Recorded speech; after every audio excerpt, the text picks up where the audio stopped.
Have you ever had one of those days or maybe weeks, even months, where it just feels like you're dragging yourself through, you Oh, know? absolutely. Or you see someone facing this like enormous challenge Right. and they're just so optimistic. Yeah. And you wonder, how do they do that? While others maybe crumble under less. Exactly. And then there's that phrase, right? Positive thinking. We hear it all the time. It's just fluff, like a feel-good saying with no real backup. That's such a relatable starting point because, well, it taps into something really fundamental, doesn't it? Mm. We all face doubts, setbacks. Uncertainty is just part of life. Totally. The real question isn't if challenges come, but how we navigate them Yeah. and what role our mindset, our internal world really plays in that whole journey. Absolutely. And that's exactly what we're diving into today here on the Deep Dive. Yeah. We take your sources, articles, studies, notes, whatever you send, and we really unpack the key insights, the nuggets of knowledge. So you walk away informed, maybe a bit surprised, definitely with some new ways to think. Today, we're exploring this, well, fascinating and often really misunderstood world of positivity. Yeah, definitely misunderstood sometimes. We'll look at what it really means, its actual impact, how you can cultivate it, and even a surprising philosophical link that might just change how you view the whole idea. It's a really rich mix of ideas we're drawing on today, covering lots of different angles. For sure. Our sources, they range from, say, classic self-help stuff on positive mental attitude, goal setting, Right, the pioneers. to current research on mindsets, the science behind affirmations. There's actual neuroscience there. Wow.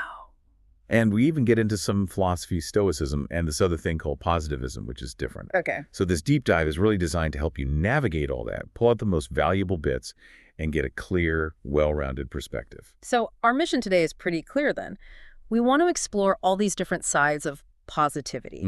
We need to separate the popular idea, which, let's be honest, sometimes gets dismissed as kind of superficial. Right, like just think happy thoughts. Exactly. Separate that from a really important philosophical idea that sounds similar but is totally different. Crucial distinction. And ultimately, we want to give you practical, actionable insights, tools to build a truly resilient, hopeful outlook. Not just, a mood that comes and goes. Right. But a skill you cultivate, a way of being, a way you approach life. So, okay, let's unpack this. Let's do it. Let's start right at the beginning. Positive mental attitude, PMA. What does that actually mean? Okay, yeah. So it's real important to get this right off the bat. PMA is way more than just like putting on a brave face or ignoring pain. Right. It's not suppression. Absolutely not. It's not about pretending disappointment or anger or sadness don't exist. Our sources are super clear on this. Right. People with a genuine PMA, they acknowledge the hardship, they let themselves cry, mourn, feel the rage even. But, and this is the key difference, once they've acknowledged those feelings, given them space, they consciously shift their focus. They start looking for the silver linings, the good bits, the opportunities hidden inside the challenge. So even in really bleak situations. Even then, it's about seeing that even the toughest situation might hold potential for growth or a new path or something you hadn't considered. Like, feeling the rain, but also looking for the rainbow or appreciating what the rain does for the plants. I like that analogy. And this isn't some new idea, is it? It has history. Oh, totally. Deep roots. Napoleon Hill's a big name here. Think and Grow Rich? Exactly, from 1937. And his later book, Success Through a Positive Mental Attitude, Hill interviewed tons of successful people. And his big takeaway was that a positive outlook doesn't just make you feel better, it actively attracts opportunities. It influences your health, your happiness. It's like your internal world shapes your external reality. Like a magnet. So it's not passive, it's an active choice. Precisely. The sources really stress this. It's a conscious decision to live with hope, optimism, courage, kindness, even when things are tough. So you choose how to respond. Yeah. Instead of despair, you respond with positive emotions, constructive actions. You try to make the best of it, find ways to contribute positively, shape a better reality around you. You're the sculptor, not just the clay. Okay, that makes sense. So beyond just feeling better, why is this PMA thing so important? What are the real tangible benefits for you listening? Right. Well, the sources point to a really holistic impact. It affects basically everything. Like what? Your physical health, your mental performance, your relationships. It's foundational, like the operating system for your life. Okay, let's get specific. You mentioned performance. What about something like academic achievement? Good example. There was this Stanford study, 240 kids. They found something pretty amazing. Yeah. A positive mindset actually boosted the engagement of their hippocampal learning memory system. Whoa, okay, the hippocampus. Yeah, That's key for memory and learning, right? exactly. So basically, a positive outlook literally helped their brains learn and remember better, which means better academic results. So it's not just about effort or being smart. Your attitude actually changes your brain's ability. That's what the study suggests. It primes your brain for success. Yeah. Huge takeaway for students, parents, teachers, anyone learning anything, really. Wow, okay. And how does PMA help with just life, like dealing with uncertainty? Hugely important there. Resilience and adaptability. Mm-hmm. Our world is constantly changing, Yeah. right? Lots of stress, unpredictable stuff. PMA helps you navigate that. It helps you bounce back faster from disappointments, setbacks. You don't get stuck? Exactly. It builds mental fitness. You recover quicker, learn from it, and move forward instead of getting bogged down in negativity, like a spring, not something brittle that breaks. That makes sense. And what about socially? Does it affect relationships? Definitely. People are just naturally drawn to positivity. It's almost instinctual. Really? Yeah. When you appreciate small joys, keep an uplifting attitude, you become more personable, more approachable. And that positive energy tends to attract similar people.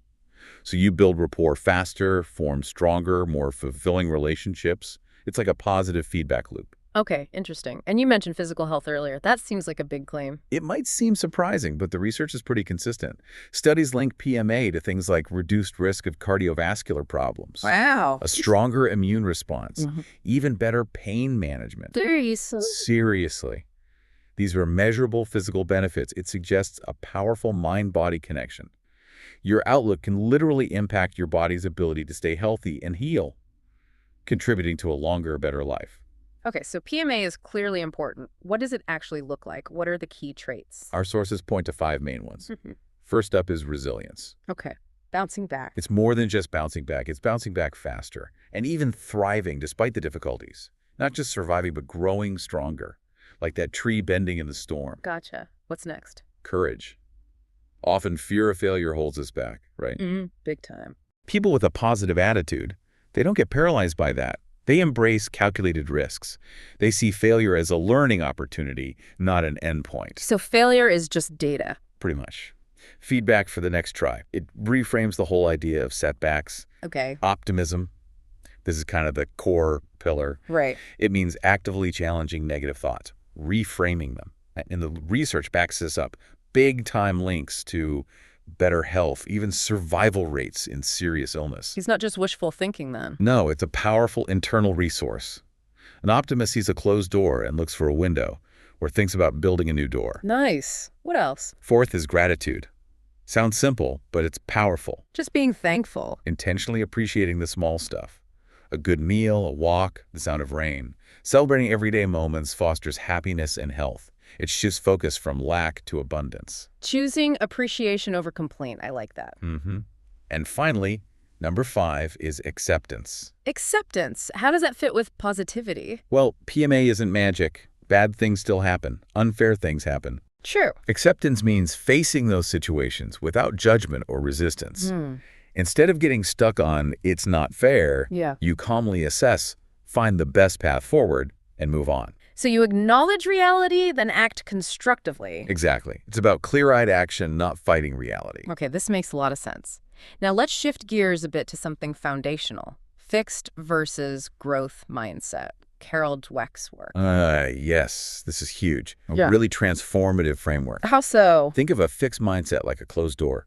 It's the belief that your intelligence, your talents, they're just fixed, set in stone. You've either got it or you don't. Precisely. So mistakes, failures, they're proof you don't have it. It leads to perfectionism, insecurity, procrastination, because the fear of failing, of looking bad, is just too much. The thought is just, I can't do it, period. Exactly. Yeah. So you avoid challenges, right? Yeah. Terrified of looking bad. You get discouraged easily. You might even think effort is a sign of weakness. If I was smart, this would be easy. And you feel threatened by others succeeding. Often, yeah. And you might ignore feedback because it feels like a personal attack. It's a very limiting, I can't do it view. Okay. So what's the alternative? The growth mindset. Think of an open window. Possibility. Okay. It's the belief that your abilities, knowledge, talent, intelligence can be developed Yeah. through hard work, practice, effort. So it's not fixed. Not at all. Challenges aren't threats. They're opportunities to learn to grow, even if you fail at first. Potential, not limits. And this links to grit, right? Perseverance. Absolutely. Grit isn't just talent. It's passion and perseverance for long-term goals. Think of elite athletes. They don't just rely on talent. They push through setbacks, constantly strive to improve. Right, because they believe they can improve. Exactly. With a growth mindset, you persist. You understand effort is crucial. You get inspired by others' success. You see mistakes as part of learning. It's that game-changing, I can't do it yet. That yet makes all the difference. All the difference in the world. Signals potential. Okay, now, this is where we need to be super clear. We're going to talk about positivism, the philosophy. Yes. Crucial distinction coming up. This is not the same as positive thinking or PMA, even though the names sound similar. Not at all. Completely different concepts. Yeah. Philosophical positivism. It's a specific intellectual tradition. What's the core idea? The core idea is that real knowledge comes only from sensory experience, preferably through scientific methods. So if you can't see it, touch it, measure it. Then, for a strict positivist, it's outside the realm of genuine knowledge. It has to be observable, measurable phenomena, not abstract ideas or metaphysics. Okay, who came up with this? Auguste Comte is a big name, often called the father of sociology. Right. He argued societies progress through stages, theological, then metaphysical, and finally, the positive stage. Which he saw as the best stage. Yeah, the pinnacle, where knowledge is scientific, empirical, based on observable facts and logic. His ideas really shaped how we thought about knowledge and science. And its impact was big. Immense. Shaped intellectual history, social sciences like sociology and psychology, trying to be more like natural sciences. Later, logical positivism got even stricter, saying meaningful statements must be empirically verifiable or analytically true, like math. Wow. Very strict. Very. You even see its influence today. The motto on Brazil's flag, Ordem e Progresso. Order and progress that comes directly from positivist ideas about society. Huh. Interesting. So what are the key principles of this philosophy? Okay, first and foremost, primacy of observation and empirical methods. Knowledge comes from tangible sensory evidence. So you need proof, like clinical trials for medical claims. Exactly. Data, observation, stats. No gut feelings allowed, basically. Okay, what A else? strong rejection of metaphysics and speculation. This is where it gets controversial. Oh, so. Concepts like the soul, the afterlife, maybe even abstract morality. Yeah. If you can't observe or measure them scientifically. Yeah. For a strict positivist, yes. Outside the realm of real knowledge, which, sparks debate about the limits of science and human understanding. Definitely. Okay, third principle. The search for universal laws. Inspired by physics, positivists hope to find similar laws governing human behavior, society. Like laws of social physics. Kind of. The idea that even if individuals seem random, large groups might show predictable patterns, which leads to lots of large-scale quantitative studies. Looking for broad trends. And finally, a reliance on inductive reasoning. Meaning. Starting with specific observations, lots of data points, and then moving towards broader generalizations or theories, build up from the facts. Like studying individual diets to understand population health trends. Exactly that kind of process. It's fascinating how this philosophy shaped psychology then. Hugely influential. That emphasis on measurement, observable behavior, stats, it became central to making psychology a science. Trying to make it rigorous. Right, so you see the rise of controlled experiments, surveys, standardized tests, things that produce numbers. Like IQ tests, personality tests. Perfect examples. Trying to quantify complex human traits so they can be analyzed objectively. So it pushed for more systematic research. Definitely. Aiming for replicable studies, findings based on observation, consistent patterns, reliable data, not just subjective ideas. And it led to better standardized methodologies. Yeah, things like structured interviews, psychometric tests, ways to measure psychological concepts consistently across different people and situations, aiming for comparability, reliability. And it allowed for evidence-based theories, right, not just speculation. Exactly. Think of Pavlov's dogs in classical conditioning. Right, based on careful observation. Precisely. Theories grounded in observable, measurable stuff, providing a solid basis for more research, even therapies. So overall, positivism helped psychology gain its scientific reputation. Absolutely pivotal. Moved it away from philosophy, gave it empirical credibility, which helped with funding, integration into healthcare, education. It legitimized the field in many ways. But like any framework, it must have limitations, Right. right? Critiques. Oh, for sure. Big ones. A major critique is oversimplification. How so? Critics argue it just can't fully capture the complexity of human experience. Things like love, grief, envy, they're messy, subjective, dynamic. Reducing them to numbers misses a lot. Assumes a kind of linearity that often isn't there. Yeah, I can see that. And it must be hard quantifying qualitative experiences. Extremely hard. How do you put a number on deep love or creative passion or existential angst? Scales and questionnaires try, but they miss the nuance, the personal story, the emotional texture. Mm-hmm. Which leads to concerns about reductionism, right? Ignoring the subjective story. Exactly. Reducing everything to numbers can strip away the richness, the meaning. You might diagnose depression based on a score, but miss the person's unique lived experience, which is crucial for deep understanding and effective help. You lose valuable insights. So because of these limits, things evolved towards post-positivism. Correct. There was a recognition that strict positivism excluded too much emotions, beliefs, interpretations. Post-positivism offered a more nuanced view of knowledge. And Karl Popper's idea of falsifiability came in here. Yes, a game changer. Popper said a theory is scientific, not if you can confirm it, but if you can potentially disprove it. Like the black swan example. Exactly. Find one black swan and all swans are white is disproven. Science grows by trying to refute ideas, not just confirm them. It keeps theories testable and honest. Okay. And what about critical realism? That tries to bridge the gap. It says, yes, an objective reality exists, Uh-huh. but our understanding of it is always mediated by our minds, our tools, our perspectives. So our knowledge is fallible, incomplete. So we aim for better understanding, but never perfect truth. Precisely.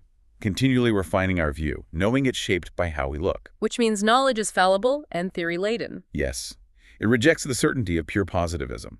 All knowledge is tentative, open to revision. And our observations are always influenced by our prior beliefs, theories, culture. Like Thomas Kuhn's paradigm shifts, science isn't just linear progress. Exactly. It's influenced by all sorts of factors. Even facts are seen through a lens. Fascinating stuff. Okay, let's pivot again. How does Stoicism fit into this whole positivity discussion? It's different again, right? Very different. Stoicism isn't about positive thinking or philosophical positivism. Its core aim is seeing life clearly as it is, without judging things as inherently good or bad. So positivity isn't the goal. Not directly. For a Stoic, positivity, maybe better termed tranquility or contentment, is a result of living reasonably, accepting things as they are. It's inner peace from clear perspective, not a forced emotion. So how do they achieve that? A key focus is on controlling only what's within your power, your thoughts, your actions, your judgments, everything else. You learn to accept it, let it go. That sounds hard, but powerful. It is. This shift can make life feel different. Less tossed around by external events, more calm, maybe more neutral. Even difficult things like illness or loss are seen as natural processes, not inherently terrible. Wow. And they also talk about impermanence. Yes, a huge part is embracing impermanence. Everything is temporary: relationships, possessions, health, even life itself. Doesn't that sound depressing? Surprisingly, no. Seeing things this way helps you appreciate the present moment more fully. Cherish things while you have them. If you've made the most of your time with something or someone, their departure, while perhaps sad, doesn't have to be devastating. It brings peace. That's a profound shift. And it helps avoid toxic positivity. Absolutely. Stoic writers like Seneca advise being pleasant but realistic. There's a big difference between genuine optimism based on clear sight and that forced, fake positivity that ignores reality or dismisses valid negative feelings. Facing reality with courage, not pretending it isn't there. Exactly. And another practical Stoic tool is removing judgments about others' actions. How does that work? When someone does something questionable, instead of jumping to judge them as bad or stupid, ask, what good might they have been trying to achieve? Trying to understand their perspective. Yeah, it stops you from making negative assumptions based on limited info. Maybe they had good intentions, maybe they're struggling. It cultivates empathy, objectivity, and ultimately more inner peace for yourself. Less friction. Okay, so bringing this all together, if we want to actively cultivate a more resilient, hopeful outlook, what are the concrete strategies? Right, let's get practical. Mindset shifts first. That power of yet we talked about. Huge. Changing, I can't do this to, I can't do this yet. Exactly. Instantly shifts from fixed to growth. Turns a wall into a step. What else? Embrace challenges. Don't shy away. See them as chances to learn and grow, not just risks. Approach new things with willingness, even if they're uncomfortable. And learn from failure. Don't fear it. Definitely not. Failure is just feedback. Every Yeah. wrong turn is a lesson. It's part of the path to getting better. Also, celebrate effort, not just the final result. Yes. In a growth mindset, the hard work, the determination that's often more important, praise the process, the persistence. That's where real development happens. Makes sense. And stay present. Crucial. Focus on the here and now. Appreciate what's around you now, because it might not be there tomorrow. Stop robbing the present by worrying about the future. Okay. And when things get tough, act, don't react. Right. Your considered response determines the outcome, not the initial event. Pause, think rationally, problem solve, instead of just reacting emotionally.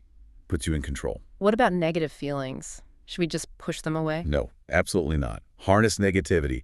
Allow yourself to feel bad things, acknowledge them, but don't dwell. Interestingly, those negative feelings can actually motivate you to change things, to start fresh. Like fuel for change. Can be. And finally, acceptance. Again, not resignation. Right. It's about accepting situations without judgment, especially things you can't control. Right. It frees you up to figure out the best way forward without wasting energy fighting reality. Pragmatic and liberating. Okay, great strategies. Now let's talk affirmations and self-talk. They get talked about a lot. Do they actually work? The science says yes. They're not just motivational fluff. They have real psychological and neurological effects. They can literally help retrain your brain. How? What's the science? Well, fMRI studies show affirmations activate a part of the brain called the VMPSC, ventromedial prefrontal cortex. Okay. Basically, it's involved in self-processing, value, reward. So affirmations reinforce positive self-identity, strengthen reward pathways. You're building new neural highways for positive belief. Wow, and they reduce stress. Studies show they do. Yeah. Help people perform better under pressure, think more clearly. They seem to buffer the negative effects of stress on the brain. And improve performance in general, like in academics or health choices. Yeah, research links them to better academic outcomes, healthier lifestyle choices like exercise, mindful eating. The takeaway is consistent affirmation use can shift your brain away from self-doubt towards resilience and capability. Okay, I'm sold. How do we phrase them effectively? 3 key tips from the sources. First, present tense and positive. Say, I'm confident, not I will be. The brain responds better to current identity. Got it. Second. Make them self-believable and realistic. If it feels fake, it can backfire. Right. So instead of, I am totally fearless, maybe Yeah. I am learning to face fears with courage. Focus on progress, make it authentic. Build belief step by step. Okay. And third. Personalize them. Align them with your core values, your goals. I am dedicated and growing in my career. Works if that's important to you. Huh. Generic ones are less powerful. Make them yours. Makes sense. And when's the best time to practice? Few key moments. Morning. Sets a positive tone for the day. Primes your brain for optimism. Boosts motivation. Start the day right. Night. Helps reprogram the subconscious during sleep. Consolidates new beliefs. Calming ones work well here. Okay. And before a challenging task. Reduces stress. Increases confidence. Like before a presentation or interview. Self-priming for success. Good tips. How about how we practice? Repetition techniques. Several good ones. Writing them down, journaling, scripting. The physical act deepens commitment. Reflecting on how they make you feel boosts it too. So connect emotionally. Yeah. Also, speaking them out loud activates the reticular activating system, your brain's filter. Tells it to focus on positive beliefs, opportunities. Try it in front of a mirror with conviction. Interesting. What else? Visual cues, sticky notes, phone reminders, constant subtle nudges keep them top of mind, embedding them without huge effort. Simple but effective. And finally, consider an accountability buddy. Share your affirmations, your progress with someone trusted. Increases motivation, consistency. External support helps keep you on track. Great practical advice. Beyond affirmations, what about the mind-body connection? Meditation. Huge role. Guided meditation especially is powerful for inner peace, joy. It creates space between you and your racing thoughts, allows observation without judgment. So you're not controlled by your thoughts. Exactly. And regular practice literally rewires the brain, strengthens positive pathways, weakens negative ones. It's not about forcing happiness, but creating an environment where it can flourish. Are there specific types of meditation for positivity? Yes. Loving kindness for compassion. Gratitude for focusing on abundance. Affirmation meditation, integrating positive statements. Visualization, imagining desired outcomes. Body scan for grounding and relaxation. Lots of options. How does someone start simply? Find a quiet spot, get comfy, close your eyes, focus on your breath. When thoughts come, just notice them. Let them pass, return to the breath. Maybe add affirmations gently. Start short, 5–10 minutes. Gradually increase. Then gently return to awareness. And consistency is key, right? Absolutely. Yep. Even 5 minutes daily makes a big difference over time. It's about the habit. And it's not just on the cushion. No, integrate it. Gratitude journaling, mindful activities like eating or walking, spending time in nature, surrounding yourself with positive people, practicing self-compassion. It all works together. Okay, finally, let's talk purpose in action. Goal setting, personal mission statements. How do these fit in? They provide direction and meaning. Goal setting is basically identifying what you want to achieve and setting specific, measurable steps to get there. Focus for long and short term. Why is it so important? Provides direction. Moves you from dreaming to doing. Helps you figure out what you want and how to get it. It gives you a path. Yeah. Helps you see the bigger picture, what's really important for a meaningful life. It's often the first step to consciously creating the life you want. And motivation. Big time. Gives you something specific to strive for, keeps you going when things get tough, provides that drive. And it gives you more control over your future. Absolutely. Writing down goals means you're taking an active role, acknowledging what you want, planning how to get there, put you in the driver's seat, architect of your destiny stuff. Okay, but we need to be clear. What's a goal versus, say, an objective or a mission? Good question. A goal is your vision, often time-sensitive, maybe large. Think big, run a marathon. Right. And an objective. An objective is a smaller, actionable step towards the goal. Work with a running coach twice a week. Objectives help you climb the goal ladder. Okay. Not a resolution either. No, resolutions are often temporary. Goals are ongoing work. And a goal is not a mission. A mission is your overarching life purpose. A goal is a specific target within that mission. Got it. So how do we actually achieve these goals? Any steps? Sources give us 8. First, visualize success. Really imagine achieving it. Use all your senses. Create a vision statement. Makes it feel real. Builds confidence. See it to believe it. Second, set SMART goals. Specific, measurable, attainable, relevant, time-bound. Research shows specific, challenging goals work best. Makes it clear, trackable. Sure. Write them down. Simple but powerful. Makes them tangible. Studies show writing goals down, especially if shared, massively increases success odds. Creates commitment. Fourth, outline your action plan. Yeah, break it down. Goal ladder. Smaller steps, due dates. Celebrate the small wins along the way to stay motivated. Makes sense. Fifth. Set a realistic timeline. Be honest about your time, priorities, capacity. Better slow and steady than overly ambitious and burning out. Sixth, identify potential obstacles. Don't ignore risks. List barriers, lack of time, resources, unexpected events. Then plan how you'll mitigate them. Be prepared. Good advice. Seventh. Find an accountability partner, friend, family, coach. Share goals, progress. Get encouragement, feedback. External support makes a huge difference. And finally, eighth. Reflect and adjust. Plans rarely go perfectly. Review what's working, what isn't. Tweak the plan. Adaptability is key, not failure. Okay, solid steps. And there's a theory behind this. Goal-setting theory. Yeah, Locke and Latham. Explains how goals work. 5 principles. Clarity, challenge, commitment, feedback, task complexity. Basically, clear, challenging goals you're committed to with feedback work best. Break down complex ones. Got it.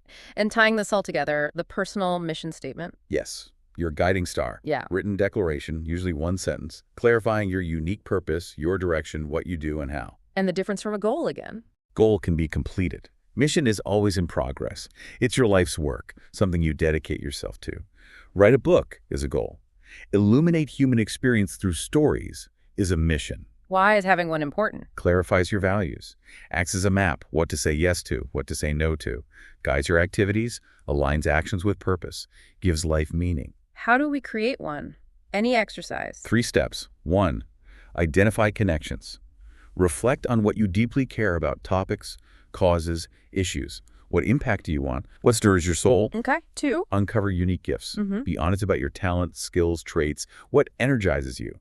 What would you do for free? What's your specific purpose? And 3. Write your statement. Formula. My mission is to do something I love and am passionate about by using through my unique gift skill. Don't aim for perfection first time. Pick a direction, refine later.